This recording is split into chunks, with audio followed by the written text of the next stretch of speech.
Hello everyone, मैं हूं कामराज चौधरी और आप देख रहे हैं केमिस्ट्री विद कामरान। आज हम लोग आपके क्लास 10 का चैप्टर नंबर 10 जो कि बेसिकली सेकंड चैप्टर बनता है एसिड बेसिस एंड सॉल्ट्स का, वो स्टार्ट करने जा रहे हैं। आज के लेक्चर में हम इसका इंट्रोडक्शन देखेंगे और नेक्स्ट हम फिर इसको कंटिन्यू करेंगे बड़ा डिटेल से। उससे पहले मैं आपको एक चीज़ डिस्कस कर लूँ कि देखें, ये जो आप कमेंट सेक्शन में नीचे क्वेश्चंस पूछते हैं तो मैं बड़ी मेहनत से उनके आंसर करता हूँ और आप लोग क्या करते हैं, पता नहीं क्या सोचकर आप लोग वो क्वेश्चन को अपने को डिलीट कर देते हैं, अपने कमेंट को डिलीट कर देते हैं। ठीक है, सो उसमें वो मेरा आंसर भी डिलीट हो जाता है सारा। सो मेरी आपसे ये रिक्वेस्ट है कि अगर आप कोई क्वेश्चन करते हैं और मैं उसका आंसर देता हूं देन डिलीट ना कीजिए। पता नहीं आप क्या सोचकर डिलीट करते हैं कि शायद मेरा क्वेश्चन अजीब है या कोई मेरे क्वेश्चन पर हंसे ना, तो ऐसा बिल्कुल नहीं है। ठीक है, तो आपके क्वेश्चन से क्या पता दूसरों का भी फायदा हो जाए, दूसरों के भी माइंड में वही क्वेश्चन आ रहा हो जो कि आपके माइंड में आ रहा होता है। ठीक है, सो काइंडली अगर आप क्वेश्चन किया करें नीचे कमेंट सेक्शन में और मैं उसका आंसर देता हूं तो काइंडली उसको डिलीट मत किया करें। ठीक है, सो ये मेरी आपसे रिक्वेस्ट है। सारा मेरी मेहनत पे जो है ना पानी वानी पेंट शेंट फेर देते हैं हम लोग। ठीक है, तो बहरहाल आज हम लोग इसका इंट्रोडक्शन स्टार्ट करने जा रहे हैं एसिड बेसिस एंड सॉल्ट्स का। सो अगर आप इसके इंट्रोडक्शन में देखें, सबसे पहले ये जो एसिड्स बेसिस एंड सॉल्ट्स होते हैं, these are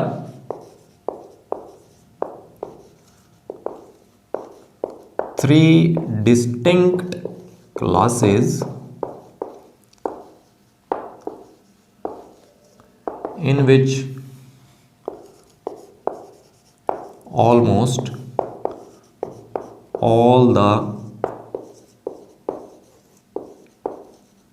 organic and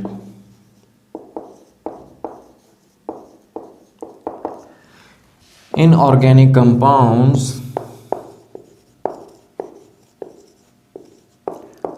are classified. अब देखें, ये जो acid bases and salts are three distinct का मतलब होता है मुख्तलिफ। ठीक है, तो ये तीन मुख्तलिफ किस्म की क्लासेस हैं जिनमें तकरीबन तमाम के तमाम ऑर्गेनिक और इनऑर्गेनिक कंपाउंड को क्लासिफाई किया जाता है। मींस के जितने भी ऑर्गेनिक या इनऑर्गेनिक कंपाउंड्स हैं वो क्या होंगे, या तो एसिड्स होंगे या बेसिस होंगे या सॉल्ट्स होंगे।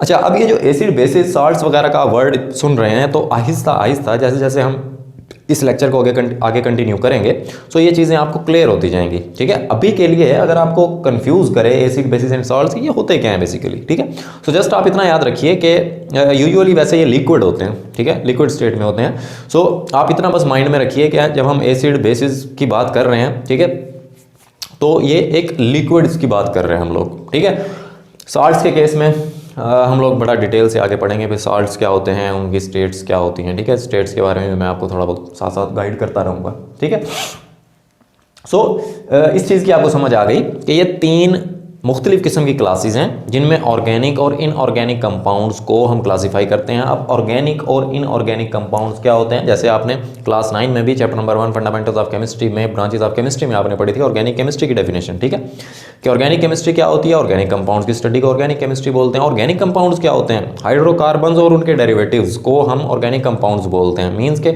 कार्बन और हाइड्रोजन वाले जो कंपाउंड्स होते हैं, जस्ट जिनमें कार्बन और हाइड्रोजन होता है, उनको हम हाइड्रोकार्बन्स बोलते हैं। अगर कार्बन और हाइड्रोजन के अलावा कोई थर्ड एलिमेंट जैसे ऑक्सीजन, नाइट्रोजन, सल्फर, फास्फोरस या हेलोजेंस अटैच हों देन उनको फिर हम क्या बोल देते हैं, ऑर्गेनिक कंपाउंड्स बोल देते हैं। राइट, अब अगर आप चैनल पर जाएंगे तो ऑर्गेनिक केमिस्ट्री जो आपका 10 क्लास का जो 11th चैप्टर है, बेसिकली जो थर्ड चैप्टर है, ठीक है, उसके भी प्रॉपरली सब के सब लेक्चर्स अपलोडेड हैं। तो वहाँ से जिन लोगों ने वो नहीं देखा देन वो भी वहाँ से जाकर चैनल पर जाकर प्लेलिस्ट मौजूद है, वहाँ पर जाकर वो देख सकते हैं। ठीक है, ओके, नेक्स्ट इसके इंट्रोडक्शन में बताया गया है कि ए फेमस मुस्लिम केमिस्ट कौन था, जाबर बिन हय्यान,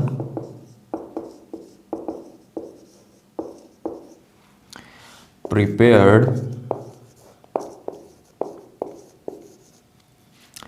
नाइट्रिक एसिड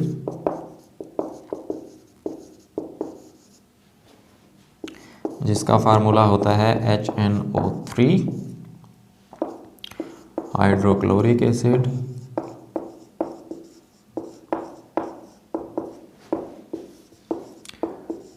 जिसका फार्मूला होता है HCl,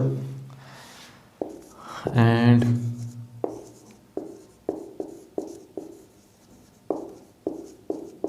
सल्फ्यूरिक एसिड, जिसका फार्मूला होता है H2SO4। सो जो मुस्लिम केमिस्ट था जाबर बिन हयान, उसने ये 3 एसिड्स प्रिपेयर किए थे, नाइट्रिक एसिड, हाइड्रोक्लोरिक एसिड और सल्फ्यूरिक एसिड, राइट। नेक्स्ट अगर आप आ जाएं, सो in 1787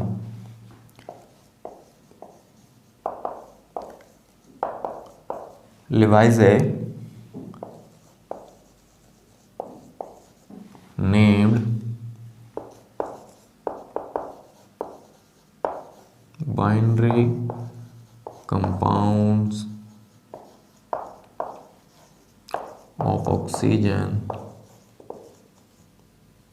such as carbon dioxide and sulfur dioxide as acids। 1787 में लिवाइजे ने, जिसको आपकी इन्फॉर्मेशन के लिए बता दूं, लिवाइजे को फादर ऑफ केमिस्ट्री भी कहा जाता है, ठीक है, father of modern chemistry, right. So in 1787 Lavoisier ने बाइनरी कंपाउंड्स ऑफ ऑक्सीजन, अब बाइनरी कंपाउंड, बाइनरी का मतलब होता है 2, ठीक है, ऑफ ऑक्सीजन मीन्स के एक एलिमेंट तो हो गया ऑक्सीजन और उसके साथ कोई दूसरा एलिमेंट होगा, ठीक है, अटैच, तो ऐसे कंपाउंड्स को हम क्या बोलेंगे, बाइनरी कंपाउंड्स। मीन कि ऐसा कंपाउंड जिसमें 2 तरह के एलिमेंट्स होते हैं, उनको हम क्या बोलते हैं, बाइनरी कंपाउंड्स। अब आप देखिए कि CO2 एलिमेंट्स 2 हैं, एक कार्बन है और एक ऑक्सीजन है, बट नंबर ऑफ एटम्स 3 हैं, 2 ऑक्सीजन है और एक कार्बन है, ठीक है। तो बाइनरी कंपाउंड्स आप उनको बोलते हैं ऐसे कंपाउंड जिनमें 2 तरह के एलिमेंट्स मौजूद होते हैं, एटम्स ज़्यादा हो सकते हैं, ठीक है। सिमिलरली आप देखिए कि सल्फर और ऑक्सीजन 2 एलिमेंट्स का कंपाउंड है ये, सल्फर डाइऑक्साइड, ठीक है। सो इस तरह के कंपाउंड्स को लिवाइजे ने एसिड्स का नाम दिया। वो क्यों नाम दिया, because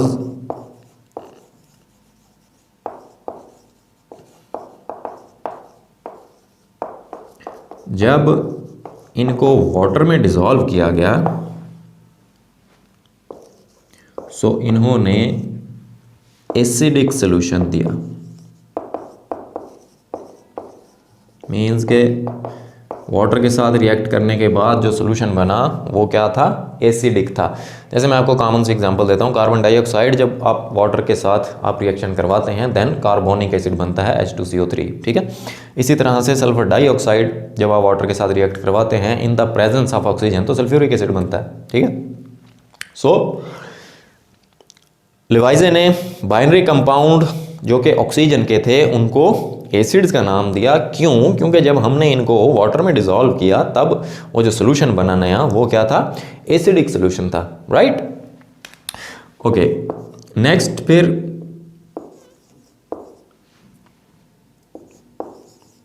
in 1815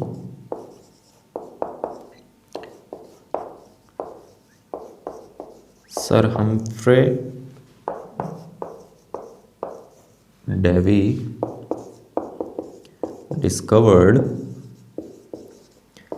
that there are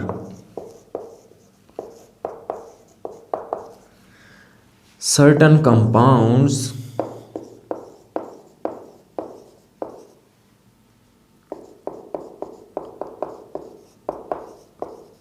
without oxygen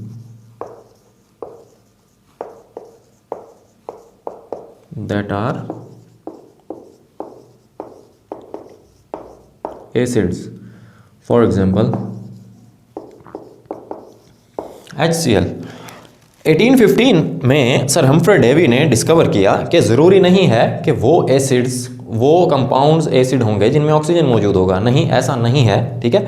कुछ कंपाउंड्स ऐसे भी होते हैं जिनमें ऑक्सीजन ना हो बट फिर भी वो एसिड्स होते हैं। फॉर एग्जांपल HCl, ठीक है। अब HCl में आपको ऑक्सीजन नज़र नहीं आ रहा, ठीक है, लेकिन ये क्या है, एसिड है। तो ये चीज़ सर हम्फ्रे डेवी ने डिस्कवर की। Then Davy proved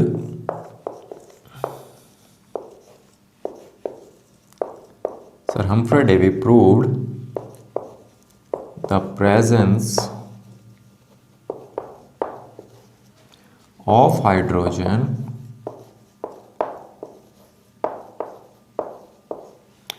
as the constituent of all the acids. Davy ने यह भी प्रूव किया कि तमाम के तमाम एसिड्स का जो मेन कंपोनेंट होता है, मेन जूस होता है, मेन पार्ट होता है, वो क्या होता है, हाइड्रोजन होता है। मीन्स के एसिड्स में हाइड्रोजन का होना ज़रूरी होता है, right. Okay, it was also discovered that water soluble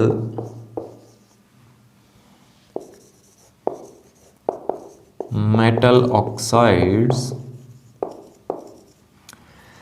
अच्छा, इनकी एग्जांपल्स मींस के ऐसी मेटल्स के वो ऑक्साइड्स जो कि वाटर में सॉल्युबल हों, वाटर में डिजॉल्व हो जाते हैं, वाटर के साथ रिएक्ट कर जाते हैं, उनको क्या बोलते हैं आप, वाटर सॉल्युबल मेटल ऑक्साइड्स बोलते हैं। आपकी बुक में इनकी एग्जांपल्स नहीं गिवन, बट मैं आपको साथ साथ एक दो एग्जांपल दे देता हूं। जैसे सोडियम का ऑक्साइड है, पोटाशियम का ऑक्साइड है, ठीक है। सो इस तरह के जो मेटल ऑक्साइड्स होते हैं वो वाटर में क्या होते हैं, सॉल्युबल होते हैं।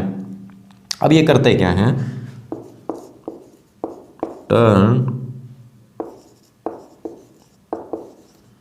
Red litmus paper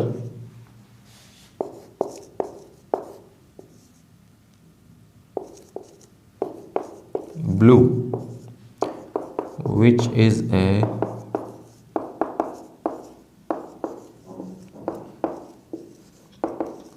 characteristic of basis। ये जो मेटल के ऑक्साइड्स होते हैं जो कि वाटर में सॉल्युबल होते हैं, वाटर में डिसॉल्व हो जाते हैं, इनकी क्या प्रॉपर्टी होती है कि ये रेड लिटमस पेपर को ब्लू कर देते हैं, जो कि बेसिकली बेसिस की प्रॉपर्टी है, ठीक है। बेसिस क्या करती हैं, रेड लिटमस पेपर को ब्लू कर देते हैं, ठीक है। अब लिटमस पेपर क्या होता है, सिंपल आपने पीएच पेपर जैसे देखा होता है, ठीक है, देखा होगा पीएच पेपर, उसी तरह का लिटमस पेपर होता है जो कि बेसिकली दो कलर में आता है, रेड और ब्लू कलर में। अगर आपने किसी भी सोल्यूशन का पता लगाना हो कि ये सोल्यूशन एसिड है या बेस है, देन फिर आप क्या करते हैं कि उस लिटमस पेपर को डिप करते हैं उस सोल्यूशन में, ठीक है। अब वो आपके ऊपर डिपेंड करता है कि आप कौन सा लिटमस पेपर यूज़ कर रहे हैं, ठीक है। अगर आप रेड लिटमस पेपर यूज़ कर रहे हैं और वो सोल्यूशन में डिप करने के बाद ब्लू हो जाता है, देन आप समझ लीजिएगा कि जो आपका सोल्यूशन है वो क्या है, बेसिक सोल्यूशन है, बेसिस है, ठीक है। सिमिलरली अगर आप ब्लू लिटमस पेपर यूज़ कर रहे हैं, ठीक है, और वो ब्लू लिटमस पेपर सोल्यूशन में डिप करने के बाद वो रेड हो जाता है, देन इट मीन्स कि जो आपका सोल्यूशन है वो एसिडिक है, ठीक है। इस सिमिलरली अगर कोई सोल्यूशन एसिडिक है और उसमें आप रेड लिटमस पेपर डिप कर रहे हैं, देन उस पर कोई इफेक्ट नहीं होगा उस लिटमस पेपर पे, ठीक है, उसका कलर चेंज नहीं होगा, क्योंकि एसिड्स की प्रॉपर्टी होती है कि ब्लू लिटमस पेपर को उसने रेड में टर्न करना है, ठीक है, रेड में कन्वर्ट करना है। सो सिमिलरली अगर आप पहले ही रेड कलर यूज़ कर रहे हैं एसिडिक सोल्यूशन में, तो उस पर कोई इफेक्ट नहीं होगा। इसी तरह से अगर आप बेसिक सोल्यूशन में ब्लू कलर का लिटमस पेपर यूज़ कर रहे हैं, तो देन उस पर कोई इफेक्ट नहीं होगा। अब ये जो एसिड का वर्ड होता है, द वर्ड एसिड, ये डिराइव हुआ है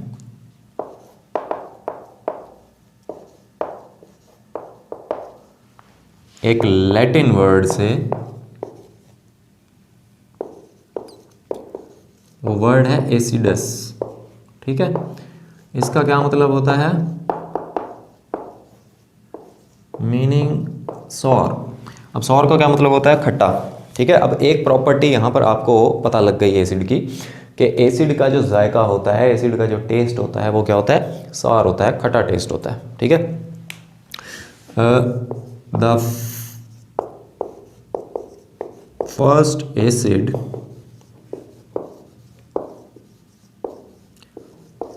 known to man was acetic acid. इसका क्या फार्मूला होता है? CH3COOH,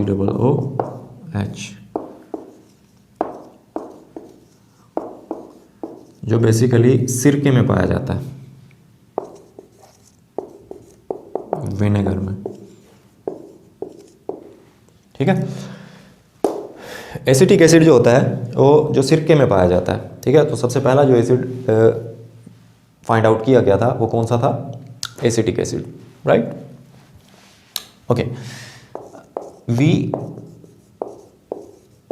all have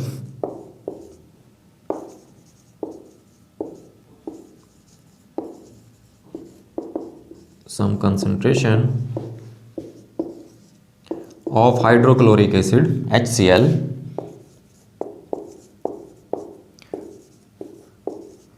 in our stomach। हमारे मैदे में कुछ अमाउंट होती है हाइड्रोक्लोरिक एसिड की, HCl की। ठीक है, जो बेसिकली क्या काम करता है?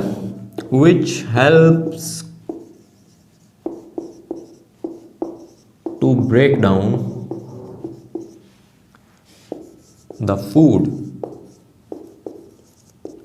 जो हम फूड खाते हैं उसकी डाइजेशन में ये हेल्प करता है, उसको ब्रेक डाउन करने में ये हेल्प करता है। ठीक है, but sometimes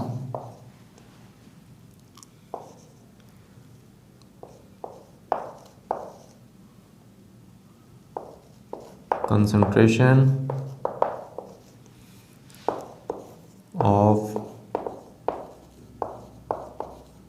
stomach acid becomes too much। कभी कभी ये जो HCl होता है, जिसको आप स्टोमिक एसिड भी बोलते हैं, इसकी कंसंट्रेशन मीन्स के इसकी अमाउंट अगर ज़्यादा हो जाए, ठीक है, ज़रूरत से ज़्यादा हो जाए, सो क्या होता है? then it causes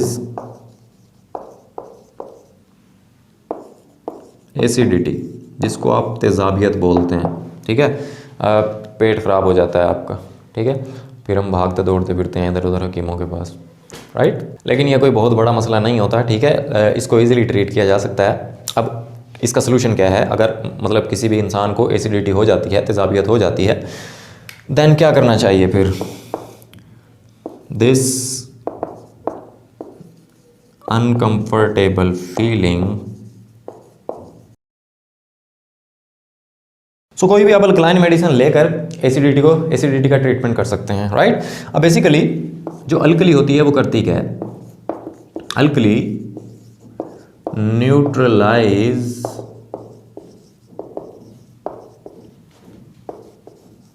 the acid and produces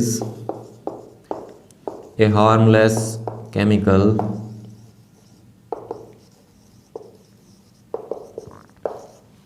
जिसको आप क्या बोलते हैं? सॉल्ट बोलते हैं। ठीक है, ये हम आगे बड़ा डिटेल में एसिड और बेसिस के रिएक्शंस जब हम लोग पढ़ेंगे, जब बेसिकली प्रिपरेशन ऑफ सॉल्ट में, तो वहाँ पर आपको ये फर्दर क्लियर हो जाएगा। ठीक है, कि कैसे एसिड और बेस आपस में मिलकर एक दूसरे का इफेक्ट कैंसिल करके सॉल्ट और वाटर बनाते हैं। ठीक है, तो जैसे मैंने स्टार्ट में भी आपको बताया लेक्चर के, ठीक है, कि कंफ्यूज नहीं होना अभी कि एसिड बेसिस एंड सॉल्ट्स का वर्ड बार बार आ रहा है तो आपको वो कंफ्यूज कर रहा है। ठीक है, सो जैसे जैसे आप लोग इस चैप्टर को स्टार्ट करेंगे, स्टार्ट तो हमने कर लिया है बेसिकली, जैसे जैसे हम इस चैप्टर को कंटिन्यू करेंगे अब आगे, साथ साथ आपको फर्दर ये चीज़ें क्लियर होती जाएंगी। एसिड बेसिस और सॉल्ट्स होते क्या हैं, ठीक है, कैसे हम इनको प्रिपेयर करते हैं, इनकी प्रॉपर्टीज़ क्या हैं, ठीक है, और इनके हम रिएक्शंस देखेंगे। ठीक है, तो ये सारी चीज़ें आप लोगों को क्लियर हो जाएंगी। अभी तक अगर आपको ये वीडियो पसंद आई है तो चैनल को सब्सक्राइब कर लें, वीडियो को लाइक करें और शेयर करें। मैं हूं कामरान चौधरी और हम मिलेंगे नेक्स्ट वीडियो में। Thank you very much.